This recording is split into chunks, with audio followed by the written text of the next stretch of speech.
And everyone they had to wonder, was it her nature, or it's something happened violent?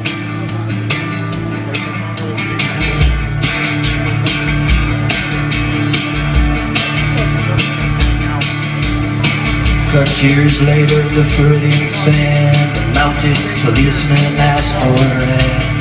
They called him Easy, he was a cop on a horse. He had a walrus-type mustache and a muscle car. They had 2 daughters, and at 18 of age, the Easy had pictures of naked girls on his garage at the same age. Marianne taught high school, and her kids, they really liked her, but they all sensed something nervous inside her. Then on a Monday, getting ready to go in, she felt the 4 walls quickly rushing in. She called her doctor to come and see. He said she was overworked and gave her something to sleep. One day the next, and it grew more and more. The panic inside her was also outside her door. The world and its people were plotting her doom. The only safe place was there in the room.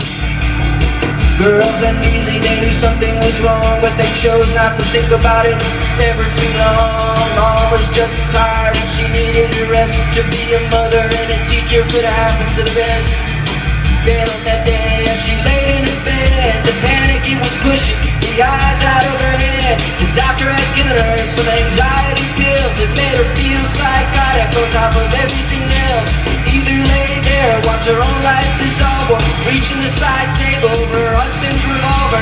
And that's what she did with her weak little arms, and she held it to her head with her weak little arms. And it turns out her weakness was her one saving grace. As the gun jerked, instead of entering her brain, it went through her face.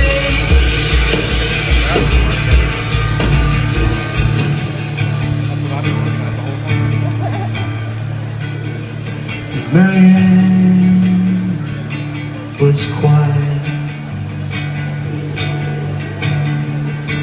Marianne was quiet.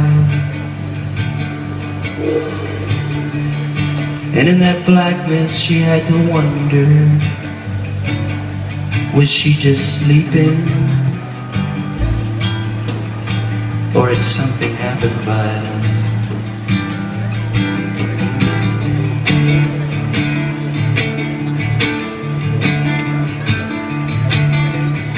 6 months later, she had a new face. The doctors had put a new one in its place.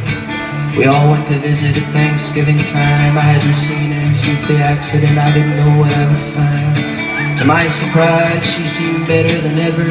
A new confidence and her face put together. Still she was sweet, but not quite as weak. There was a lift in her posture and something clear in her speech. No one said a word of the ordeal, so I guess we all have different ways to heal. And as we flew home, we felt a little bit strange in how we found the whole thing arranged. But who is it for us to say what it takes for someone to find their worth and will to go on? And as for the future, who knows what's in store? But our Marianne is silent no more. Silent. Silent.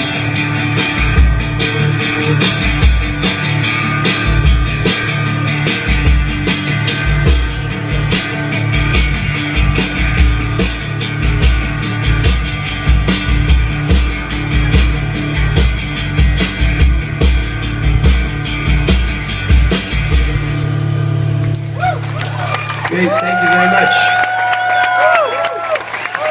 You know who's next. I'm Luke. This is Austin. Good seeing you.